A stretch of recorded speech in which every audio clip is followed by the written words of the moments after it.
to the flag of the United States of America and to the republic for which it stands, one nation, under God, indivisible, with liberty and justice for all. Well, welcome to our February 3rd, 2022 LDC board meeting, which is now Recording in progress. Oh, I should have waited for that. Okay. Well, we have already done the pledge and we've already called the meeting to order. Now we're going to ask if there are privilege of the floor. I don't think the public is here that we can tell. So no privilege of the floor. Page 3. We have everybody receive our minutes, and if so, either comments to it or a motion to accept. So moved. Okay, we have a first, a second, please. Second. Okay, we have a second from John, and all in favor, aye? Aye. Aye. Aye. Okay. Treasurer's report, page 5, Paul, please. Well, it's a little strange to do the report because this would have been the first month in our new budget, being on a January through December year, but the books haven't been moved over, so it's a carryover of the previous 3 months. So it's going to be a light report. Everything looks in line in the LDC when compared to last year. It's kind of hard to make a projection on where we are in the new budget. The only really thing that jumped out again is we have the one project under the receivables, LCO Destiny, that has fallen to 30 days in arrears again. Yeah. And the one question I have for Dave or Lyle, it shows a maturity date of July 1st of this year. Is that correct? Yeah. Yes, we said it, yes. Yeah. We have, I think that's a balloon payment that gets that. Okay. Do you anticipate problems with? Well, she's been slow, she's been struggling, but we stay in touch. And, Okay, no, I don't anticipate any problems. No. We're gonna go from 2,000 to 78,000. It's a pretty big jump. Yes. Okay. That's the one thing that stuck out on me is that we have a large unpaid balance coming due in July 1st. Everything else looks in line. There's no major changes in our total capital and liabilities. And that would be it. And I would move the treasurer's report. Okay, so we have a first from Paul. Do we have a second to accept the treasurer's report? Second. Second from Chris. Second from Chris. And any discussion or comments? Seeing none, all in favor, aye? Aye. Aye. Okay. Maybe Lyle could just tell us, you told me that Yeah, you're hoping to be contractors. I'm hoping to contract with Sage 50, that's our accounting system, to do the conversion for us. It involves setting up a new company, which is not a big deal. I've already set up 3, I think, but it's the transfer of balances, which is not a big deal either. However, we have that stub period that I absolutely have to maintain in the system in order for audit at the end of the year, because Peachtree or Sage 50 only allows you 2 open years and for any company. So for the LDC right now, this fiscal year is open and last, and I don't want to lose that stub period. I just don't know what's going to happen if we do it in-house. So I have a telephone consultation with a Sage 50 rep on the 17th. We're going to, and they do this, we're going to make arrangements to have them do it. They can probably do it remotely. Okay, that's very good. And that's the same for the IDA. That's the same for all of them. I'm trying to remember too, did we, at the last meeting or was it after the last meeting that we were changing, we're doing the 15-month audit and not the two separate audits?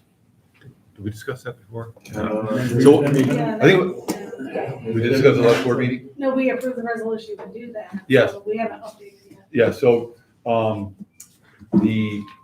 after we'd done the resolution to do the stub period audit, like a couple days after the meeting, the ABO got back to us, said really, if you're gonna be we do that annual reporting with our, all our clients, the job creation, retain, such like that.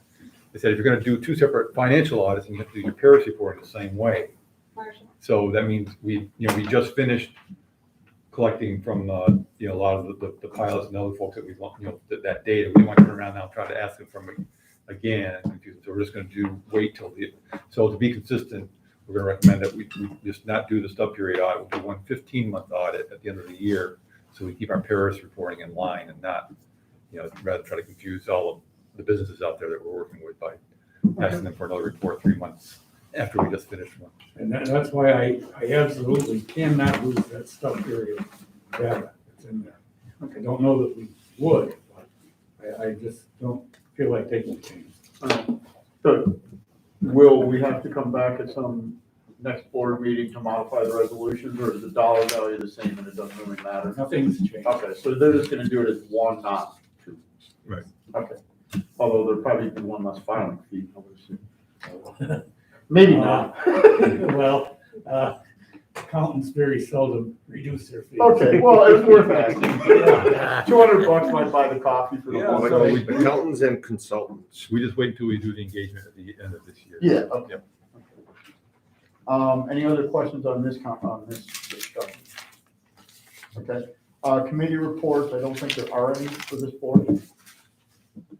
We got council reports, if there are no committee, so we'll move to Jay, please, you passed out the literature, and take it away. Sure, yeah, I apologize, I just got that to you this morning.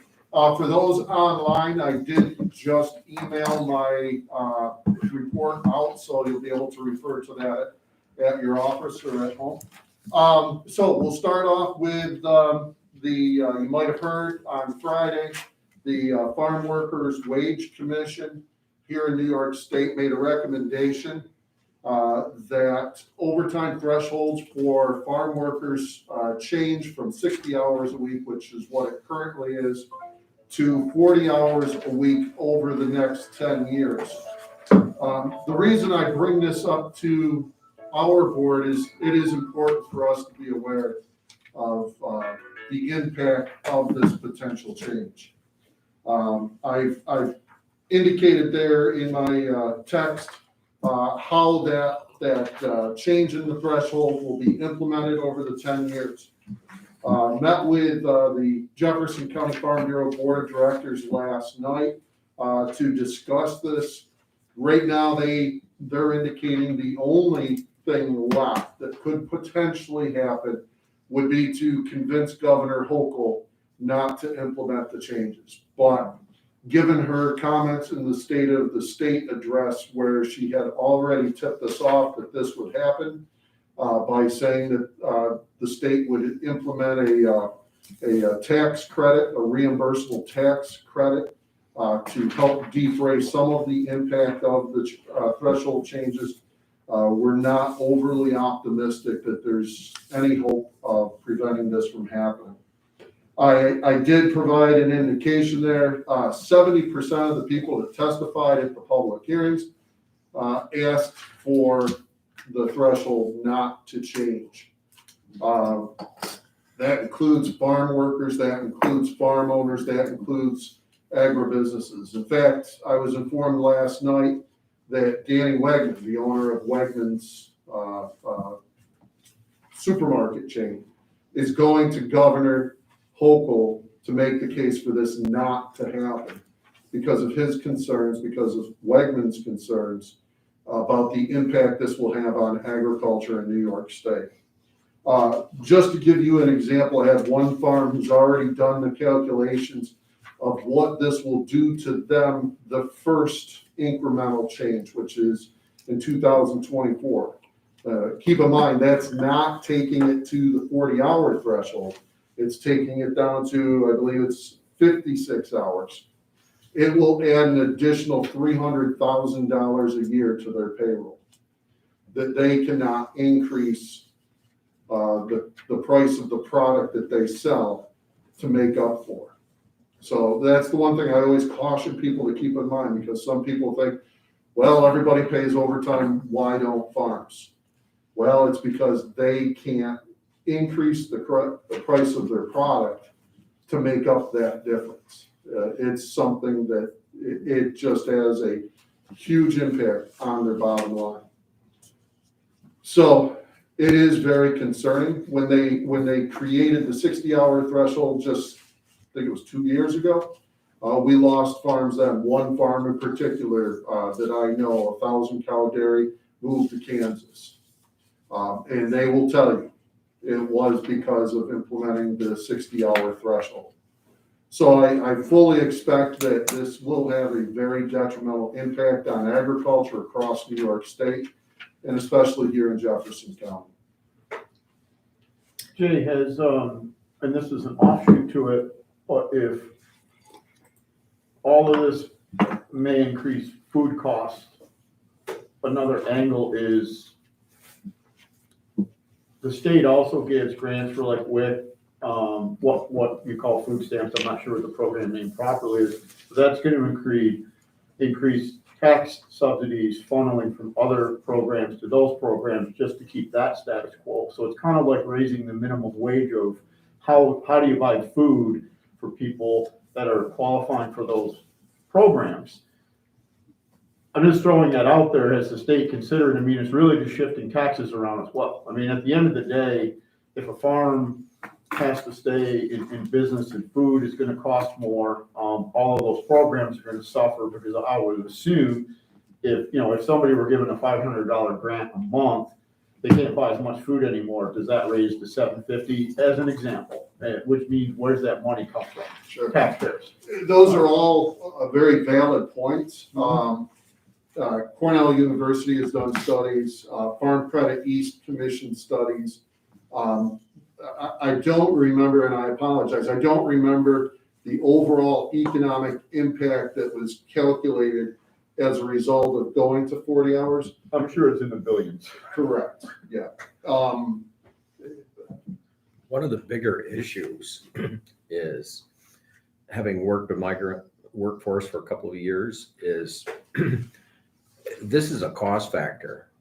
I'm sure Governor Hochul and the state legislature will probably derive some tax credits to help offset the cost. But the bigger issue is, if my work opportunity for a migrant worker, if I have to keep them to 40 hours because I can't afford to pay the overtime, I lose them. New York will not even be able to acquire some of these farm the farm migrant workforce will leave New York State for Kansas, for places where they can work the 50 and 60 hours a week. They're in this country not to work 40 hours. If they can't get their 55 or 60 hours a week, they will exit New York State by the droves. That's the point. That Cornell University completed 2 separate studies prior to any discussion on changing the overtime threshold.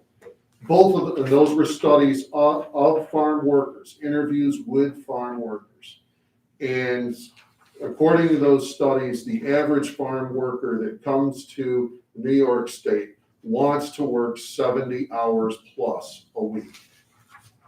And if the farms can't afford to pay them for that, they will go elsewhere. Pennsylvania, as an example, does not have this overtime threshold. They do not have the same minimum wage that our farms are required to pay. We are at a huge competitive disadvantage compared to our neighbors. Yet we still receive the same price for our milk. This won't be just a dairy issue. This will be a produce issue. Apples, many of your fruits, your onions, your lettuce, many of those crops are harvested by Hispanic workers coming into New York State. and then you carry that. I mean, we're rural and we're agriculture, but I think of Midtown Manhattan. I mean, the whole tourism industry in New York City.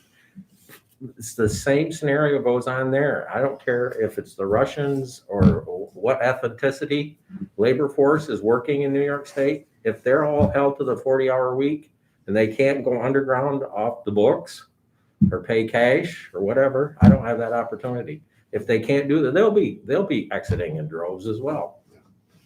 There'll be no one to replace them. Exactly. That's why they're here to begin with. I'll be meeting with the Ag Council, which Ed's a part of, on this coming Tuesday, to talk with them about this. to learn more about what the expected impacts of this are, and to learn if there's any recommendations that the council would like to make as far as actions to take.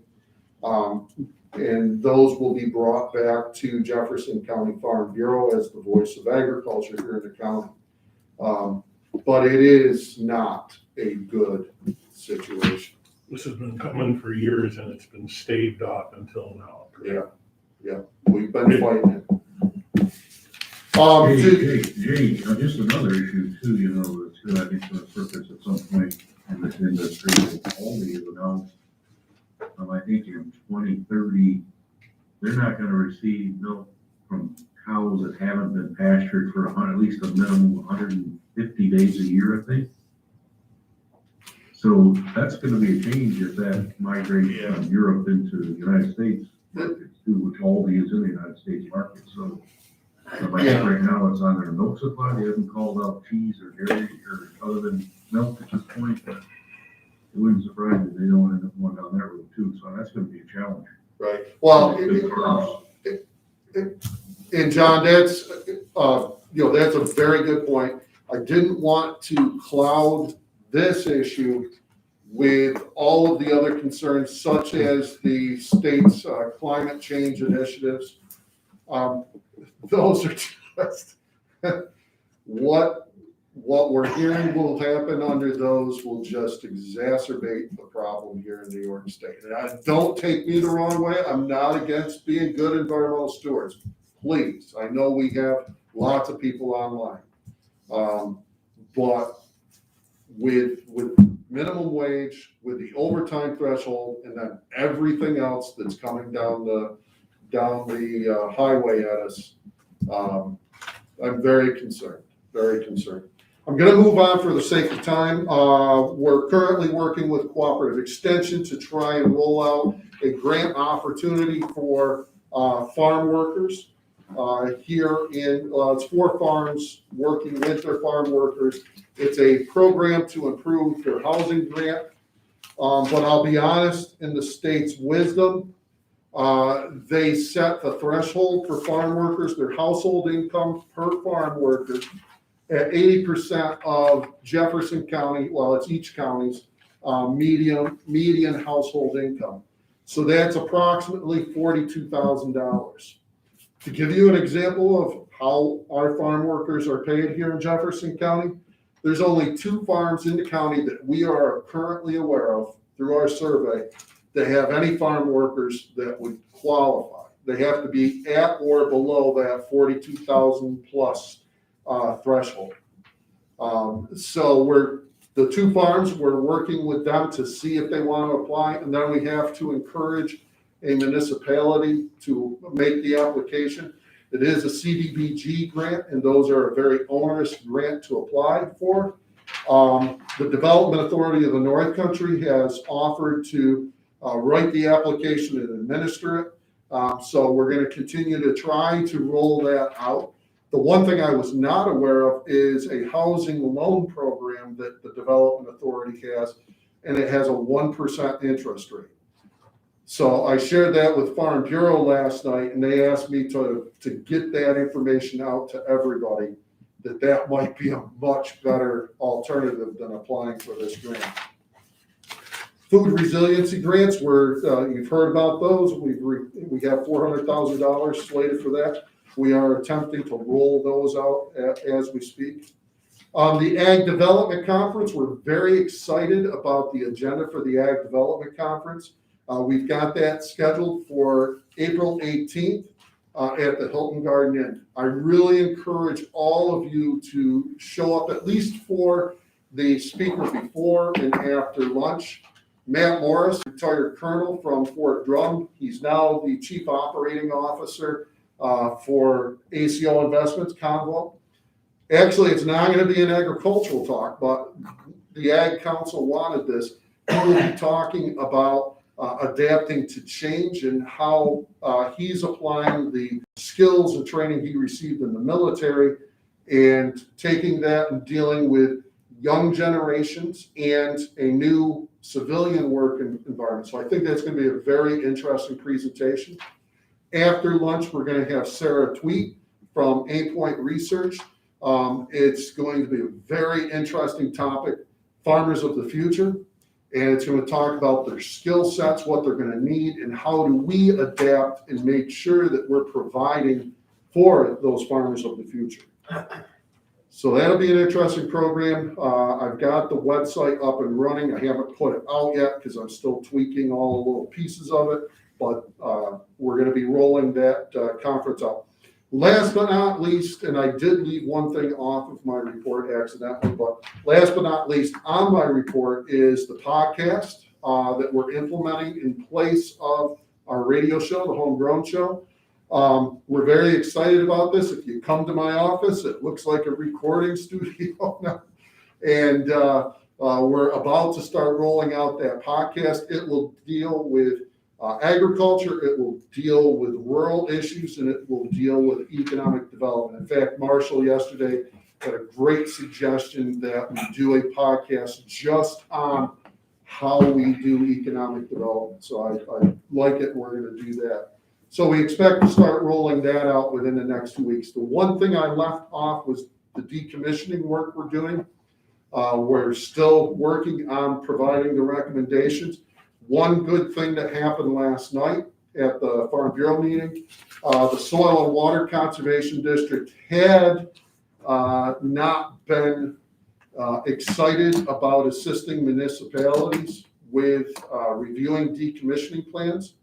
Last night, the new executive director informed me that they would be very willing to contract with municipalities and landowners to be the environmental monitor for decommissioning plans, which is what I'll just say it blunt.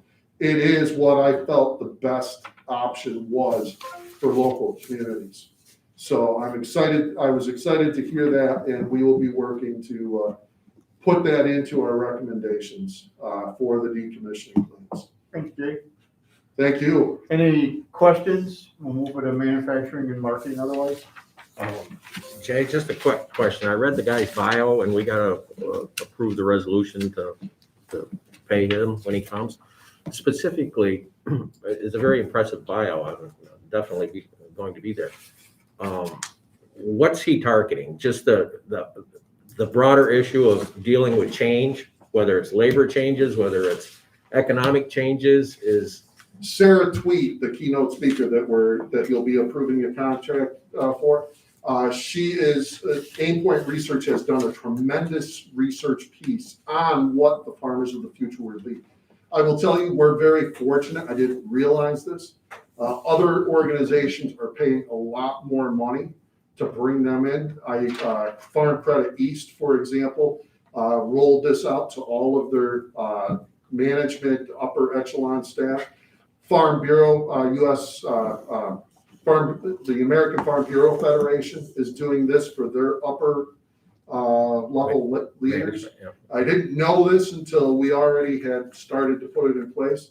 So I'm very excited. It will deal with looking at change, but change in the farmers themselves. What will be those farmers? What are they going to need to do? What skill sets are they going to need to be successful into the future? It will upset some farmers. There will be things that they will share that some farms, I think, are going to say, well, wait a minute. I don't fit in that. It's going to challenge some thoughts. But I think it's critical information that we, as an organization that somewhat sets a vision for the future, we need to be sharing that message. Thanks, Jay. Thank you. Manufacturing, anything? The main thing is we're working with Lewis County. Marshall and I have been talking with them pretty regularly. We're looking, I think it's March 24th is our tentative date, Marshall. Yep. Hosting a Jefferson Lewis Manufacturing Forum in Carthage at the Zero Dock Street restaurant. They've got a large room there. And the idea is bringing together manufacturers from the two counties, along with workforce development folks, the educational institutions, and kind of get some brainstorming. And we have not pulled them together in a while like this, but with the two counties, we work together on a lot of these issues to identify what are some of the key issues to the manufacturers and what we start doing to help address those. Okay. I'm glad to see a chance to utilize Zero Dock Street. Or is it one? Which one? Zero Dock Street, all right. What a success story. Mhm. And I hope. Despite opening during the pandemic. Yeah, I hope sometimes we can find a reason to meet there. Very good, thank you. Marketing. Sure. Just wanted to quickly run down, we have a lot of different programs that we deal with, or that we do with our local businesses. We have programs with WPBS, WNER, the NPR station, Watertown Daily Times, which we sponsor a lot of their programs, like the 40 under 40, and different things. And we do some advertising in their, specialty magazines. And a lot of those come with marketing outlets through their properties. We last year, which we're not going to continue with unless there's a something really important to talk about, but the local AM station, we were doing an interview program where quarterly we would come on, quarterly and every week for that quarter, we'd go on and we'd talk about a specific subject. That's the kind of thing where when we have something big, we can still get on those programs. So we shifted those dollars over to a more traditional advertising space, as well as the digital side.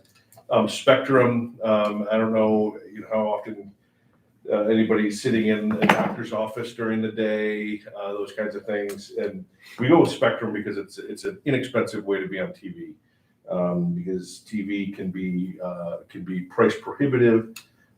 However, we do a couple of things with NBC 50, and they've done a great job at getting our Jefferson County video out, and they continue to do that. And they also have there's a digital package to that. One other thing, and I talk about this every time, Drum Country, which is it's a regional organization, sort of centered around Fort Drum, that we work with St. Lawrence and Lewis County, and National Grid plays a big part of that. We have a large social media campaign with them that we're working with a consultant, Black Dog, on. And that has been really something. They do an amazing job. Their graphic design is really cool. I don't know if anybody's seen the Let's Meet campaign on the social media platforms, but that's been something that's really been interesting. And it's another opportunity to bring everybody together, marketing the region, and it's something that I've enjoyed working with them on. Obviously, We should forward links to some of that to the board members. I'll do that. Yes, but so we're continuing with those programs. I've been hesitant.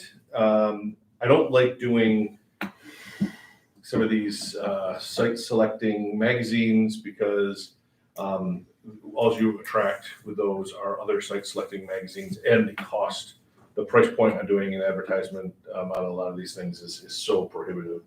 And the other thing is, with advertising, you can't do one ad. In order to support your one ad, you have to really kind of do them all year long, and then some of those could eat up our entire marketing budget.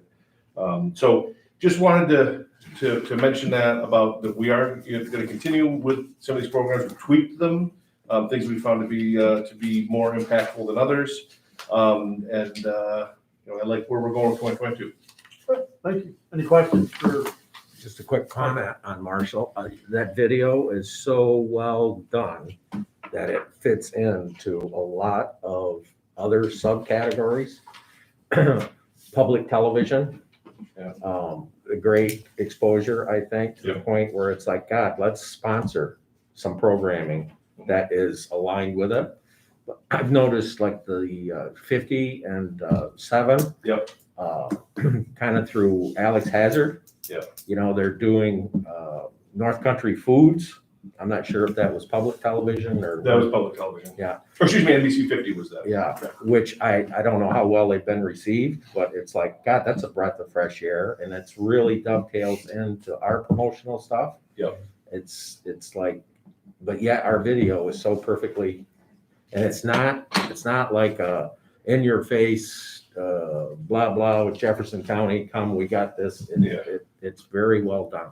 It's like a little, I mean, we refer to it as our story video, and it is, it's like, almost like a little movie. Well, and we make that available to like even Samaritan, some of their stuff, they're using that in their, videos and stuff like that too. So. Great, thank you. Any unfinished business? Okay, council, Justin, I don't think you have anything for this meeting? All right. Nothing to add, thanks. Okay, good. New business, we have a page 24. Jay queued up the need for this resolution and the background of the investment and the necessity of the investment. So we have page 24, resolution number 02.03.2022.01, resolution to approve contract for ag conference speaker. Whereas the request to approve $3,000 contract, a $3,000 contract with a maximum amount of $2,000 for expenses for the ag annual meeting to be held April 8th, 2022 at the Hilton Garden Inn. And this would be expenses for the speaker. It doesn't say that, but it's inferred. So with that, do we have a motion to accept? Paul, a second, please? I'll second. Okay, somebody said second. Lisa. Okay. I only heard a second, sorry. Any discussion? Jay, quick, have they tag teamed these two speakers together before? Is this their first time they've spoke back to back with each other? Oh, you mean Matt and Sarah? Yeah. No, Sarah is not aware of the rest of the agenda. Okay. That's something we've put together. Okay. So, Okay, any other discussion? All in favor? Aye. Aye. Okay, resolution passes. A question for Peggy or Dave. Who's gonna sign page 36? Is that Dave, or do I need to do that before I leave? Because there's a contract that they require a signature. Yeah, I can sign that. Okay, so you can sign that? I just didn't want to walk away and all of a sudden there'd be some like need for a signature. Okay, so Dave will sign that. A late addition to our agenda here is on page 37. Dave Zembiak sent through a couple follow-up emails. So it's a memorandum of agreement between GCC, CAPC, County of Lewis, the LDC of Jefferson County. Dave, I'm going to let you kind of just lead us through the high points because we haven't had a lot of time to study this. Yeah, so basically, so last year, remember, we approved 24,000. We split, the 24,000 plus 24,000 from Lewis County to do that first cohort of home-based childcare training. They ended up in the end graduating 8 people that have started or starting this month and last in December. So the last couple are starting this month. New home-based daycare facilities, representing about a total of about 60 to 64 new slots out there in the community that are available. So we're looking at, basically this would be the same program we did last year, but we're trying to beef it up a little bit more, getting, I think now that we've done some publicity, there was some publicity around the graduation and recognition of these new providers, that there's more interest. So there's about 37 so far interested. I mean, doesn't mean they're all going to sign up and go through the program, but, and we still got another month yet left of promotion. So this is going to be a $70,000 project. So it'll be $35,000 each to Lewis and to Jefferson County. So I'm proposing, we do have the funds coming from the county at this point as part of what they just recently approved. We're just waiting for the agreements. But I would, as Justin Voigt, and I mentioned to you that if we were relying on the county fund, we probably want to put a contingency in there. But I think this is a program we should continue at least for one more year, even if county funds weren't there, because this just remains such a huge issue to our employers. And it's starting new home-based daycare businesses, and as well as serving the needs that's out there. So when you read down through page 38, we're agreeing to support at 35,000. Yes. We're splitting the Yep. 70 with Lewis County. Yes. Yep. Okay, so it's 35,000, and there is no contingency written in here, which is fine. So we're saying don't modify It the just means MOA. it just means we're committed to doing this program. And reading at the end, the JCC wants a signature back by the 4th, which is Friday, so you have no issue signing. I'm not sure that that's a hard deadline, but it sounds like after the meeting, if this is approved, you can sign and get it to them. Okay. Any other discussion on this MOA? So when they come out of the program, are they licensed? Are they certified? Is that part of the program? It's helping them getting the license in the end. All right, so they're literally ready to hit the ground and open the front door. Yes. of the 8 that came out of it, how many, did we get them all in Jefferson County? I think 6 were Jefferson and 2 were Lewis. You wrote in your email, Yeah. 60 to 64 new child care Yeah. slots are in Jefferson County as a result of our Well, 44,000. Still 60 to 64 are between the 2 counties, so. Okay, because I read majority the of those- email is 60 to 64, Sorry. but nevertheless, even if it's half, Yeah, 30 Right. childcare slots for a $24,000 investment is Yeah. in the range of that Yeah. 1,000 per Yeah. kid. It's actually less. yeah, probably 40 of those are Jefferson. So we're estimating $1,000 per child care slot, and we've invested, we actually leveraged, we got about $700 per child care slot. And it's the equivalent of starting another daycare center. Exactly. I mean, Yeah, well, businesses, Huge. small loans and all that. That's huge. So any other discussion before we, okay, I'll take a motion to accept this. I'll move it. Okay, second for Paul, and any other discussion, or are we good? I'll just add that, by the next meeting, we should be bringing some agreements to you for the rest of the program and how we plan to move ahead with those. Okay, all in favor, please? Aye. None opposed? Okay, none opposed, MOA carried. With that, I'll ask for an adjournment to the meeting, please. So moved. Okay, Second. first and second, and all in favor, aye? Aye. This meeting stands adjourned. Thank you to those that may leave now. Bye, Greg. See everybody later. Rob, Christine, and Kent, I think you're on here somewhere too. I saw you. There you are. So we'll call to order our IDA meeting for February 3rd, 2022. We've already done our pledge. Privilege of the floor. There's a couple phone numbers. Does anyone need privilege of the floor? Okay, so that, go to our minutes, which are page 3, please. They're quite long. If you've received them and are fine with them, I'll ask for a motion to accept them as presented. So move. Okay, Dave Converse first, any second, please? I'll second. Ed, second, and all in favor, aye. Aye. Okay. Treasurer's report, page 8. Same caveats as the earlier one about the switching the year. Some of the bigger items I noticed in there was we paid out a lot of pilot taxes we collected this month out to the communities, which is a good thing. I'll save the big numbers for last. I'm trying to look for my one note. There are 3 delinquents in our microloan fund. When I talked to Rob earlier in the week, at some point, we're gonna have to have a discussion on a couple of those. Yeah, do we allow, Lyle, is it 3 and then we have to send a demand letter, or is that discretionary? Well, I sent a demand letter in this case because of no communication. To the one that's at 3 currently? That's correct, yes. And since then, some money has come in. Okay, so you're getting communication by Oh, yeah. every. Oh, yeah. We are in communication and not always Well, good. appreciated on the other end. Thanks for Just being. one quick question for me as I look at these moving forward. What committee would be doing the review on delinquencies and how to proceed, or is Is it? that audit and finance, or is that loan review? I forget where it fits. Loan reviews normally does them. Yeah. Okay. And then the last thing that everyone should look at, and I'll leave it up to Dave and Marshall to explain, is all the sheets from page 23 forward with the costs of the Arsenal Street abatement and where we are with those. So a question for Lyle, the one on page 26 is the only one that's, well, actually 27 is deficient as well. So we're saying we've overspent by 193, but didn't we, in our last board meetings, allow additional funds? Do these reflect, are they just in the wrong category? Well, Or am I reading it wrong? no, this was, I was breaking out the total expenditures in detail. Yeah, And I simply put this one in here, that's something minor, one invoice. So I think there was a quoted price that they gave us, and we were billed about $4,000. yeah, that's the last one, but I'm, the one on Paradigm, Paradigm. 190,000 Oh, over. If I'm reading it correctly.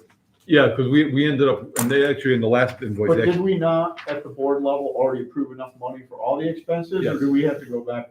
I was just trying to make sure we don't need to go ask for another 200,000. yeah, Okay. No, look at the front page. No, I know, I can That's see, I can see we have Yeah. surplus in the Yeah. main fund, but when you broke it down, I didn't know if, like, you didn't put enough in that one particular breakout. Well, I don't really put it into a particular breakdown, You just lived with the original quote and then, okay. and then allocate it to. The big question is, we don't have to ask the board for more money. That's, you Not- answered that. Not unless something. Until Dave gets to unfinished business and tells us. I already know what's coming up. In fact, David and I discussed this yesterday, and it appears we have enough money in there. Yeah. So that was the last big thing in there that I knew there'd be questions about. It would be the Arsenal Street remediation expenses, and that is the only thing right now to report on the treasurer's report, and I'd move the treasurer's report. Okay, do we have a second? Second. Okay, Lisa is the second, John the third. One commentary before we take a vote. I asked this question last time, Lyle. So we've allocated 31,000 bad debt. If one other of these loans that are delinquent kind of falls in, well, actually the bigger of the two falls in, we would sort of exceed. You're still comfortable keeping the bad debt allowance where I we am are, at this point, yes. knowing that we're just starting our fiscal year. We didn't really set a budget for this. We have some slow pays. We're Okay, because the one that you did do a delinquent letter that you don't think you're going to collect is a rather small It percentage is of the- small, and we've had, I can't remember the amount, but we did receive a payment, I believe, Okay, this month. but it's still rather small of the debt It is. allowance, that's all I was Yeah. getting at, we didn't wanna. No, I don't feel it's Okay, necessary. good, so we don't have to really take action on that in the future.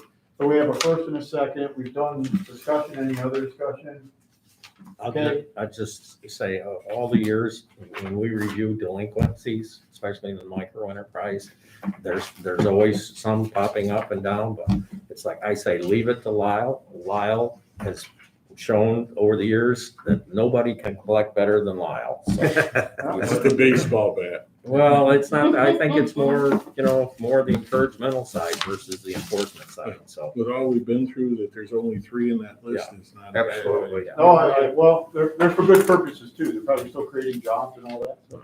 Yeah, All right. and we're not here to shut anyone down. Nope. We can work with anyone, and we've been fairly This successful. is difficult landscape even to navigate a successfully mature business, let alone new businesses. So, I mean, it's difficult. So we have a first and a second. I'll ask for a vote. All in favor, please? All right. Aye. Okay, none opposed? Okay, so the treasurer's report has been accepted. Committee reports, alternative energy, Bill, anything to report? Not that I remember. We haven't met since our last meeting. Yeah, I just wasn't sure if there was some things you wanted to bring up. I know you sent some emails on the decommissioning, which Jay touched upon, but we'll get into that. Well, I think those are the things that we need to talk about should start at the Well, Alternative wait. Energy Committee. Later on, we're gonna discuss the committee structure, so we'll let the new chair deal with it. Well, Okay. there's things, I mean, I don't know if we're planning an executive session or not, but yeah, we can go into executive, yeah. there's a couple of things I'd like to, is asking Justin for legal advice, Okay. executive session business, Justin. Yeah, just happy to help, let me know. No, but is He was that executive session material if we need to ask your opinion on how to proceed on something? Sure, you can make a motion to go into executive session to receive advice of counsel, Okay. that's outside the Can we typical. push that to the end? That's council? perfectly Okay. fine with We'll me. push It it doesn't under- have to happen We'll now. push it under council so we can, not have much of a meeting after that, so public wants to leave, they can. So we'll push a subject from alternative energy later on into council that will likely require executive session. Yeah, I'll just mention, I did get a call the end of the day yesterday from one of the utility scale companies that wants to start talking to us about pushing the pilot. So, Has Uh, the project on 12 Outer Bradley, has that been energized? looks to me like they've done the final hookup. Oh, Familiar Solar, yeah. or is that not familiar? Black River, I don't know which one they're called. They're all the same to me. On Outer Luray, that's an oil project in the town of Pamelia. I don't know if it's. Outer Bradley, Outer, Bradley Street. Isn't that still Familiar Solar? Yeah. I get confused. that's an oil project though in Pamelia. Looks like they did the final hookup. I haven't been notified of, I probably wouldn't be, but. You'd be the last to know. You might raise their Because taxes. then the taxes kick in and I'm notified. But why would you wanna volunteer to pay more? Building and grounds, Kent, page 28, anything you wanna walk us through there, just an update? Are you still there, Kent? No, I think we lost him. Yeah, Kent had a. Oh, I'm sorry, I thought I saw him still Oh, there. so, a minute so I'll ago. give an update for that. You give So- us an update, Yep. Dave. So we did talked about some issues to kind of go back to the why with. I've got to pursue some of the, I've had some initial discussions with Denise about that, need to pursue those a little bit further, but, Okay. and then working on trying to basically amend that agreement. Okay. I guess it fits under Yeah. here. I was gonna ask for an update on the PCB. You sent either me or several of us an email about, some new findings. Why don't we do that right now under Sure, building yep. and grounds? Yep, Just give us so, an update. if you picture the 65,000 square foot building, originally we were basically removing because you had floor tile and mastic underneath that was causing some contamination issues. The electrical room we had left, because, when they did the sampling there was no mastic underneath that tile, so there was no reason to believe anything was there. We found as they finished up the grinding, that there actually was under a portion of the electrical room, the tile that was there without mastic, there's like a 4 or 5 by 10 foot section that's got the same tile and mastic underneath. So rather than try to deal with scarifying, testing, we're just looking at removing that slab altogether. We're done with the concrete pour at this point. It's not that big a pour. The pour would just be left with wide to make it part of their project when they start rebuilding, but that may be up to another 100,000, we're guessing. And Bernie Carr's paying for that or us? Bernie Carr's paying for that? or us? $100,000 for the additional. Well, because what the cost, I don't have a proposal yet. I'm just saying it should be under 100,000, but saying even if it is 100,000, we're still about 70,000 under our 2.6 budget, so we should be able to. I guess for me, that's not the point, but I'll let you continue. I'll I bring guess my- I was gonna ask a question. Bernie Carr signed off on the repair plan. Any new discoveries is their own deficiency, in my opinion. I just don't think we should be a charitable organization. My opinion. That's my opinion. I just look at it as, they're a very experienced professional engineering group. They have full access. They are representing as our engineer and the builder's engineer. They found this and then, somebody else will pay for it. Right. I got it. In my opinion, I just feel very strongly, let them pay for it. I guess, I mean, I'm not sure if it's them, if it's Paradigm, it's, there was no reason, I mean, we did the investigation. There was no reason to believe there was an issue there. And, we found that there was. I mean, it's, without pulling up every single time. But other than we wouldn't Dave have found that. Converse, I would say there's really no experts in this room about PCB removal. We hired experts. We've been paying them almost $3 million to come back now and say, I didn't do my job well enough. I need more money from you. I'm just a little really incensed by that. I don't know if anyone else feels. We're not paying them anymore. But We're paying we'll somebody. bring the contractors to remove that, yes. Yeah. So anyway, if nobody else feels that way, I'll shut up. But Well, I'd like to know how it happened. How did we get all the way through the project, then that oops shows up? I mean, the original environmental review that found the PCBs was done by who? Bernier Carr found it, correct? Yeah, Paradigm, yeah. So they Yeah, obviously, the testing, yeah. well, Paradigm did the testing, wasn't this an area where they didn't find it initially? They didn't find anything initially? Did we find PCBs in this mastic, or we just say, No. let's just get rid of it? Nope,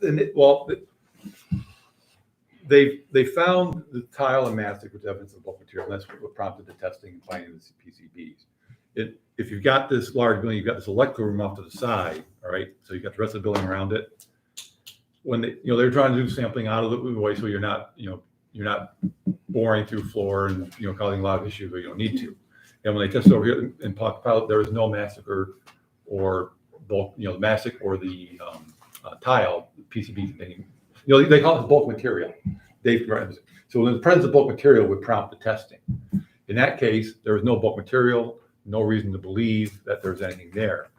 Then, of course, what we've learned through the whole remediation issue, as we saw the way is that there's no rhyme or reason to the way PCBs migrate through the porosity to the cement. So, But my question is, so we identified an area that had mastic. Has there been a test there and have the test come back positive? Or Yes. we, so if this is the electrical room, it's about 200 square feet. When you come into the door, we found when they were grinding the exposing tile underneath, we caught that. And when you pop the tiles, there's like a 4x10 section here of basically PCB containing mastic tile. was that something that people weren't allowed to enter into during these investigations? Or there were actually the same type of tiles on the floor that were in the rest of the floor? No, so this area had a different tile on it than what was all out here. And that Yeah, was the area we're that had a testing. ceramic tile on it? Right. So when they popped the tiles, when they did the testing, there was no material here in this spot. What we didn't realize, I mean, unless you pop off every tile on the floor, I mean, you're doing sampling, right? I mean, this section, But wouldn't Bernie A. Carr, as professional engineers, to say pop one tile off in that 200 square foot area? That's what I'm getting back to. They are paid professionals. Right. We're not. Right. This is kind of like irreversible. they did pop tiles off. Okay, so if they popped the tile off and it came back negative, There was nothing, the presence of bulk material, which was perhaps the requirement for the testing, was going to be disturbed, right? Which is domestic. Which is the mastic. okay. And that was throughout the building here. In this particular room, they didn't find it, but you've got 200 square feet, of which 40 square feet had this hot mastic material. So it was So we did no sampling in that 40 square feet Yes. ever? out of 200 square feet, there was 225 square feet. There was this 4x10 section that didn't test. I would Yeah. have a different opinion Yeah. if they actually did sampling that included this area versus it's just hidden in plain sight, too bad. Well, I mean, when you look at it from a practical standpoint, I mean, I don't want to spend the money any more than anybody else in the room. I know none of us do. But you do testing, and I mean, unless you're going to pop up everything, And what prompted Yeah. this test to bring it back? because Not trying to hide it or anything. no, because when we went back doing the final testing after they done finished the grinding, ready for the cement, Brad, who were doing the testing, clear things, found that some of that had ground. You saw the edge of this other material underneath it. It's like, Yes. so he popped it up. So it looks So like somebody has to remove a 5x10 chunk of concrete and re-pour it. Yeah, Well, but most likely- 100,000 yeah. sounds ridiculous. well, most likely I mean, I could do it for 5,000 myself. It's not, Here's- but it's gonna be. here's it'll be more than that. what we think about when we originally had areas that were low. What we found as we were doing the testing, which is why we ended up having to do back and move multiple, is that it didn't make sense the way this stuff flows, permeates, migrates through the cement. And we remediated around this room, but most likely, if that's the case, then we've got to deal with, assume the migration of the PCBs under the wall into the rest of the area. And probably the more effective, we just remove the slab and not do the testing and scarification. Are they gonna have to do Right. anything in that electrical room in the future to the point where they've got to put some new conduit in the floor, they gotta do any reworks? I can't imagine, but what they've got to get into that area. Yeah, they're going to have to. And the point is that we should still be able to do this within the budget. So, Well, I realize that, but it's still, there's two issues. It's like incompetency and not recognizing that that was part of the original work scope. Unless we actually, as an entity, directed them not to go there and do that, they should have gone there and done that anyway. That's incompetency from somebody's part, as I see it, the contractors. I don't care if it's Paradigm, Bernier and Carr, they can share the responsibility.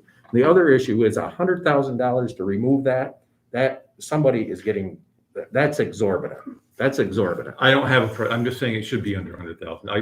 If you I want, think it we, should be Well, under I think we need to get a price on Right. Dave, yes, I have a question. Yeah. I was thinking about that $100,000 too, but if it's mechanical room, don't they have to remove some of the infrastructure in order to even remove the concrete? So yes, because you've got transformers, you've got transformers and there are control panels that are mounted on the walls that need to be suspended and, tied off and rerouted for that to happen. So they may have to remove part of that section to begin with down the road to accommodate new build out. Potentially. No, it was gonna stay put as is, was the plan. I know, but they haven't even, Rob Justin was gonna say something. I'm sorry, go ahead. No, I was just saying, because there's sometimes, there may be more cost than just pouring concrete. And there's a lot more. Right, yeah. So this was hidden underneath equipment, which actually prevented the sampling. Yes. A portion of it does, yeah. Portion of it. I have a slightly different opinion than, I thought this was just, it was in the middle of the floor, the way your email indicated, and like, oh, well. No, I mean, it had been investigated and, it's like you're drilling for oil, right? You drill here and it's there and you drill over here and you don't find, it's by chance. Yeah, 'cause I recall being in that room and, prior to the project and I don't recall, there's very little walking space, there's a lot of equipment that sat on the floor itself, so Yeah. that's what I was wondering if where they sampled, if it's so many square feet, they take samples, then quite frankly, there could have been equipment sitting on top of some of that too. Well, still, at the end of the day, we got to keep David, we got to keep the team whole, as much as I'll be so glad when we're done. I felt at the tour that day when Bernier and Carr said, leave here, we're done, we're approved. We now, as of today, have an environmentally sound abated building. Now we're going back, well, guess what? We didn't have. So what's the timeline of this? They can get it done before March, or is Yeah, it not take that long? or- They're pursuing now and getting proposals and estimates on that, and, if we have those quickly enough, Mike thinks we can get somebody in there by next week. And, That means plasticking the building off again and. No, there won't be that because there won't be any scarification. Yeah. They're just gonna cut it Right. out. Yeah. This section. just wet. But you're gonna have to take the wall, up the walls too?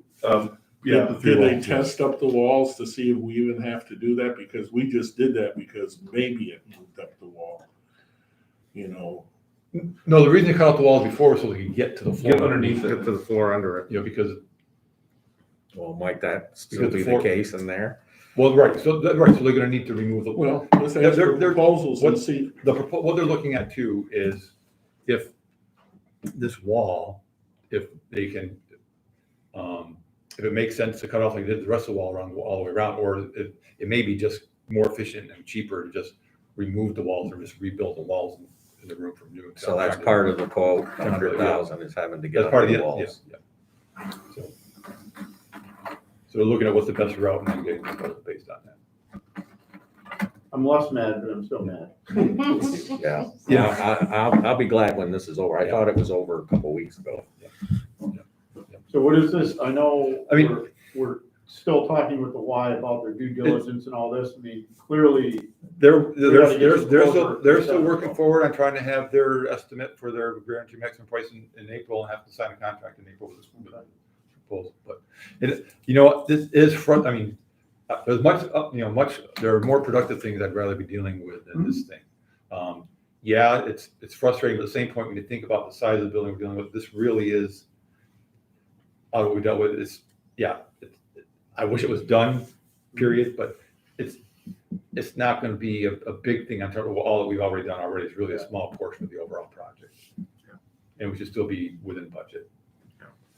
I mean, I'm somewhat mad as hell, but I can stand down and say, we gotta keep these guys whole and the whole process, keep the team. Well, We can't blow it. we gotta have a building that even That's if the wise due diligence doesn't come back good, we still have to have a clean building. Yeah. It's just that, from the beginning, I was very concerned about having our engineer being the wise engineer. I always like having a separate set of eyes. Whether or not that would have caught this, who knows?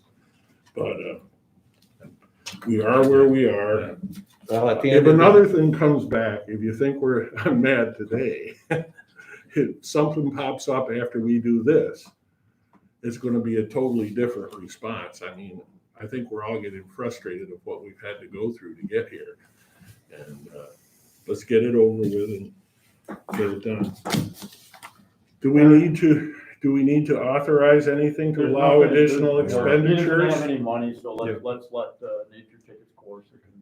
Well, but I guess the saving grace, as David says, is there's no further more allocations. And looking back at it, had they identified it, had they, in the initial scope, we still would have had to pay for it. Right. So, Well, my concern is now we're gonna have gearing up, are they gonna have to stage up again and bring equipment back again? And Sounds like it's less dust worthy.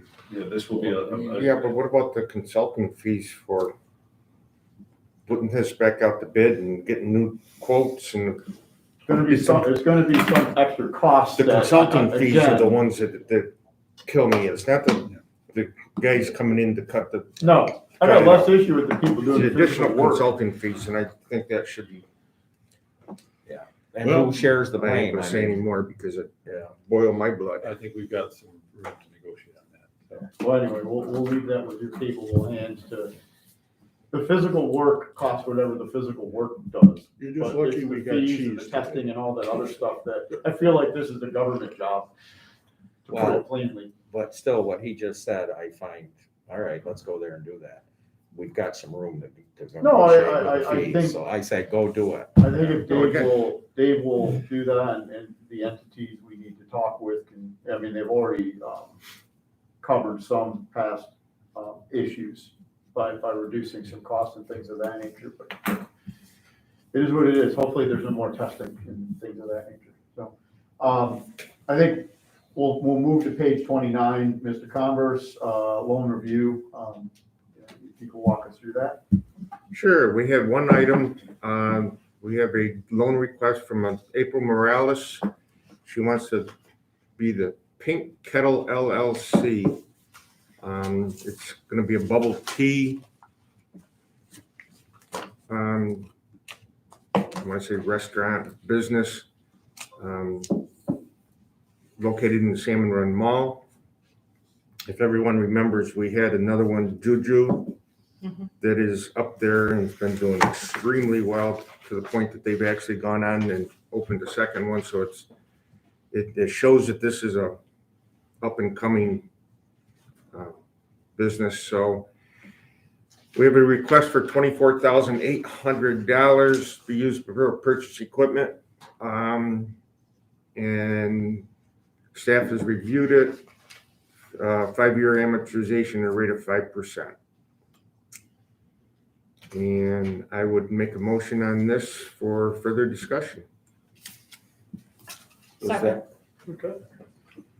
Any other discussion? The only thing I'll add, I attended the meeting as well. They originally requested 35,000. Lyle and the Yeah. team looked at it and thought the 24.8, which is on the resolution we'll read in a moment, was more appropriate for the initial cash flow. And she indicated she can work with that. Correct. Okay. Any other questions on Dave's Along report? with, this is, for people that haven't seen it, this is a startup business. They are risky. Probably if it was going through a bank, would definitely have to go SBA, but that's what this micro enterprise loan fund is for. And so Is there any other, I didn't look at the sheet, is there other participating monies involved?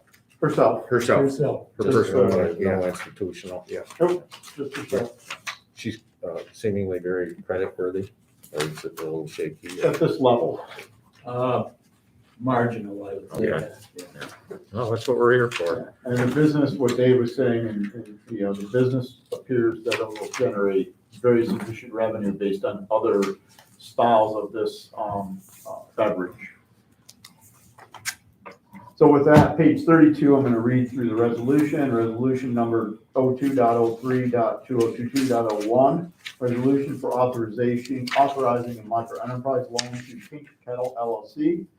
Whereas April Morales, owner of Pink Kettle LLC, requested by application to this agency a microenterprise loan in the amount of $24,800 to purchase equipment to establish a bubble tea business to be located in the Salmon Run Mall. And staff has reviewed $24,000, 5-year amortization, 5%, 6 employees in year 1, followed by an additional 4 in year 2, and an additional 4 in year 3, for a total of 14 expected. Collateral, first position lien on all assets of the organization, and personal guarantee of Ms. April Morales. The loan will be contingent upon a mall lease. So with that, I ask for a first of, acceptance of the resolution. I'll move it. Okay, Dave, first, second. Second, John. John, second. Any other discussion? Just a quick question. I think the mall lease was already signed, if I'm not mistaken. Did she bring that up, that she started the signature of the lease? I believe the lease is starting in February. Okay, Oh. she did, somebody asked a question Yeah. and she was trying to avoid, there was like a higher holiday lease payment at the Right. beginning, so she's starting at the lower to begin with. Yeah, the Christmas season, they doubled the rates, actually. Okay, yeah, okay.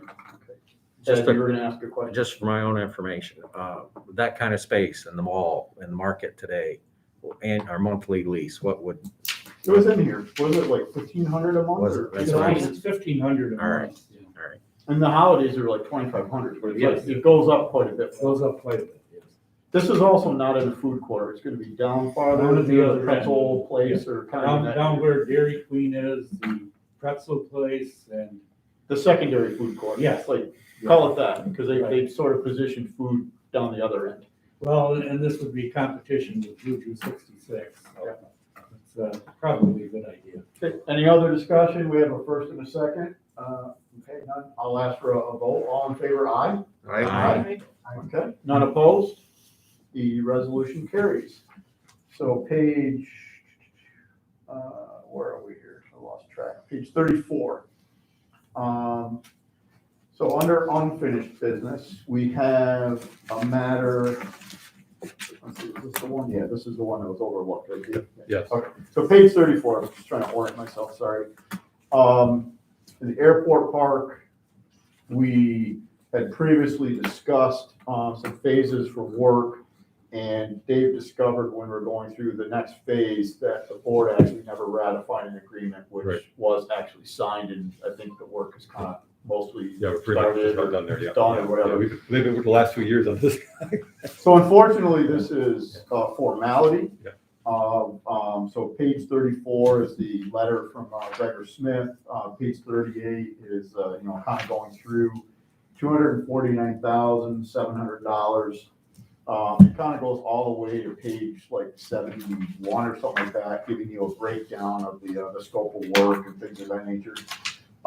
Dave, this was for what we call phase 2 or phase 1? At least Well, what it was the actually, phases are. so it was for planning, originally, we had a proposal to do the whole park. I got nervous at the time because we didn't have any tenants yet. Let's do the first phase. So the first phase was doing all the topography, the site work, the historical, assessments, the ground, all the stuff that has to go into planning, a park and a subdivision. And doing the highway access permits and just, laying all that out. And that was also part of their getting us ready, which we ended up getting approved by the state as a shovel-ready site designation. So all that work that went into doing that. And I mean, the binder is like yay thick with all the studies and, bat habitat studies, all this kind of stuff. So, so we had talked to the board about it at various points, we went back on the Mr. Down and negotiating.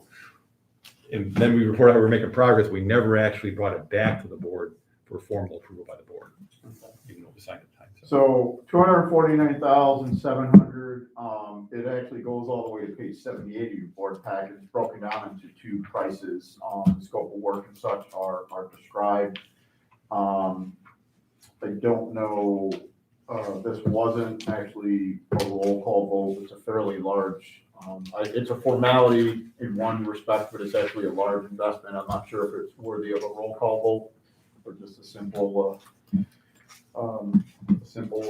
majority. So, Go ahead and ask for a roll call. yeah, I mean, I think it's probably worth doing it that way. And Peggy, do you have like a list that you can do a roll call ad hoc? Okay.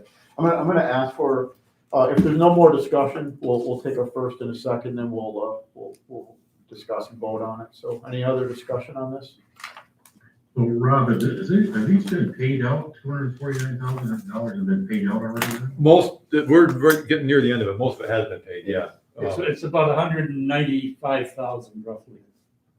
has been paid. Yeah, this was actually signed back in 2019, I think. What is the date Yeah, here? yeah. It's old, but April 12th, 2019, it was signed by the agency, it just never got ratified by the board officially. It's been discussed, it's, the work is going on, it's kind of the precursor to attracting Conval. Right, yes. The work's basically done, now we gotta clean up all the Yeah. formalities. I mean, the phase we held off on, which they're getting us a proposal for, is now planning, we have the grant money for doing the sewer and the water line and stuff through the park. We're gonna be working on that, so we'll be coming back to you for approval of a contract before we sign it this time. Okay, if there's no more discussion, I'll ask for a motion to accept the ratification. So moved. Okay, Second. Okay, any other discussion? Peggy, if we can ask for a roll call vote, please. John, Yes. Dave, Yes. Ed, Yes. Paul, Yes, Bill, Yes. Lisa, Yes. Rob. Yes, thank you all. Rob, can I ask a question? Please. You mentioned that we're seeking proposals then for the next phase of work to be done out there for the sewer and water? From multiple companies, or? I think we're gonna be best, because of the familiar with the site, that we're better sticking off with moving with the same company that we planned with to be originally in this case. Is that within our purchasing guidelines? Because this is probably. It's professional services, yes. It's probably within the millions of dollars though, right? No, I mean, Or is this just it the may be about routing? the same, I'm This guessing is maybe just- about the same size contract. This is just the planning, not the physical work. Right. Okay. Well, planning the work and overseeing, doing the bid documents and all that, we had to build to actually get the thing built, so. Well, I mean, to that point, is there any, I mean, this is just for the engineering part of that. is there any harm of seeking a competitive bid? Or RFP? I know we don't have to use the lowest bid for professional services, correct? So, Leave okay, it, just a leave that to you, question. Dave. Let's wait and see what the proposal comes back at. Okay, so, from following the bouncing ball here, page 94, we have a stipulation agreement, which is listed as MDD LLC stipulation agreement, which is, I think, again, is this more of Justin explaining or you, Dave? This is kind of, again, Just kind of setting a the stage, formality of- setting the stage and let Justin follow up. So you may recall that we found, when we were collecting Craig was collecting the reporting information that we do each year, that I think an oversight on the company's part was that they were using the sales tax exemption. I mean, supplies materials went up. Mhm.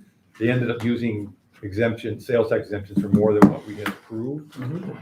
And, I mean, they could have come to us and we could have approved it, but being it was after the fact, so they agreed to just basically return back to us, for us to return back to the state, what they went over the approved amount. And Justin can explain what the stipulation does the agreement does. Please, Justin, give us the cliff notes.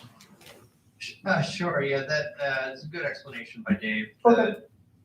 There was an overage and they've agreed to return the excess amount of sales tax. The purpose of the agreement is just to memorialize that and to have a record in your files. You have an obligation to return all of those dollars to the State Department of Tax and Finance. And that requires a report each year. It's called an ST62. Anytime you recapture any benefits, you have to report those to the state. So the purpose of this is just to paper up the oversight on their part and agree that there's no other defaults under their pilot or any of the other documents entered into the IDA. So it's more of a memorialization exercise, and otherwise it seems to be a successful project for Eagle Beverage. Yep, very good. So, I think with those explanations, I'll ask for a motion to accept the stipulation agreement. Paul, a second, please. Bill, second. Any other discussion? Okay. I'm gonna read the resolution and then we can take a vote on it. So it's a stipulation agreement. I'm kind of just skipping down through page 95. As discussed, the ST60 was filed.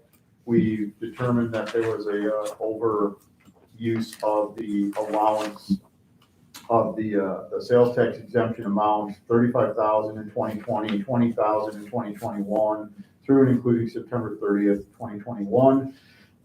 Whereas the company MDD LLC stipulation agreement has agreed to return the overage of $16,600 remitted to the agency pursuant to various state acts and regulations. And Section 1, the company will immediately remit the sum of $16,600 to the agency in connection with the recapture. And as Justin explained, we'll remit that to the taxation department when we collect those funds. I kind of skipped through because this isn't in the form of a regular resolution. So with that. And they actually have returned the money already. Okay. We were just holding it for the agreement. So we have a first and a second. Any other discussion after I've read what we're taking action on? We're actually collecting money. It's just an oversight. Okay. A vote, all in favor, aye? Aye. Any opposed? Okay, good. We can collect the money back. Thank you. And we've already done that. Okay, so page 99 of our board packet. Talked with Bill a little bit. Talked with Paul, who has accepted to become the chair. Bill wants to stay on the Alternative Energy Committee. He's a little overwhelmed in his new kingdom. So Paul is going to step up to be the chair. We're keeping the committee members the same, just moving the chair. Paul has accepted that position, so just ask for a simple up or down vote on this. If there's any discussion, we can have that. So can I have a motion to accept the reorganization of the Alternative Energy Committee to move Paul as chair and Bill as member? So moved. Okay, a second? Second, John. John, okay, good. All in favor, aye? Aye. Any opposed? Aye. Well, okay, well, one maybe, we don't count. 1 out of 7 is okay still. Page 100, resolution 02.03.2022, cancellation of service agreement for waste management for dumpster at 146 Arsenal. Staff is seeking approval to cancel the service agreement with Waste Management for a dumpster located at 146 Arsenal since it's no longer needed. And I guess I will ask, is that I still will a true move that statement? resolution. Is that still a true statement? Okay, I want to make sure we're not gonna re-sign this next month. Okay, so Paul, you have a Happily, first, I will Do I have a happily second? move to cut an expense there. a second, please? Second. Okay, I think that was Dave that said second. Okay, any discussion? I assume there wouldn't be. Okay, so all in favor, aye? Aye. Any opposed? None? Okay. So we move a matter under council. And I guess I'll first ask Justin, is there any items under council that you want to talk in the public meeting before we debate whether to go to executive session or not? Nope, nothing specific. Okay. Well, I would move we go into executive session to seek the advice of council, and any of the board members from either the LDC or the IDA are welcome to stay along with staff. And I would add that I don't expect that there'll be any action taken after leaving executive session. Okay, so it's seeking advice of council. We have a request to go to executive session. Do we have a second?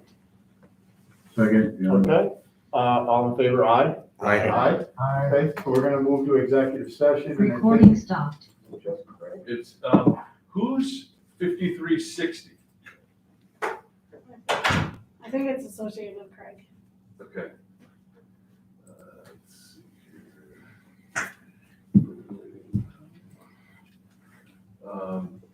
Okay, that's Good. so we should be, I'm gonna end the stream right here. Is that 4041, Christian? Yeah, Chris, that's yeah. Christie, 22, whatever.